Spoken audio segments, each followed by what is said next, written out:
Miss করি, অবশ্যই miss করি। আপনাদের তো খুব ভালো লাগছে। এরকম পরিবেশে আসলে আমরা সবসময় আসতে পারি আর খুবই আনন্দ হয়। তবে আমি এবার অসুস্থ ছিলাম, যার কারণে রোজার মতো আসতে পারিনি। আজকে আসলাম, তারপরও আনন্দটা বেশিক্ষণ করতে পারবো না, আমার চলে যেতে হবে।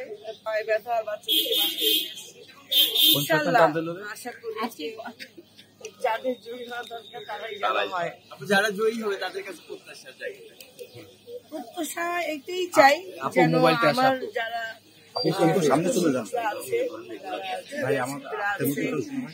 যারা আছে, যারা এখনো রানিং কাজ করছে, তারা যেন কাজ পায়।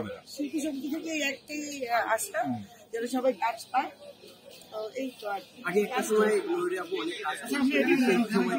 মিস করেন কিনা? আজকে এফডিসিতে আসলে অবশ্যই করি। বা এই মুভি আজকে আমি ময়ূরী হয়েছি, মিস করি, অবশ্যই মিস করি। আপনাদের তো কোন স্মৃতির কথা এই মুহূর্তে মনে পড়ছে? এখন কিছু বলবো না। আপা এবারের পরিবেশটা কেমন? লাস্ট পোস্ট আপা, এবারের পরিবেশটা কেমন লাগছে? ভালো লাগলো, যেহেতু বাইরের মানুষ নাই, আমরা সবাই নিজেরা অন্যান্য সময় আসলে একেবারে ছবি তুলতে ভিডিও করতে করতে অস্থির হয়ে যাই। তো এবার খুব ভালো লাগছে। আজকে অনেকের সাথে দেখা হবে। হ্যাঁ, আচ্ছা ঠিক আছে।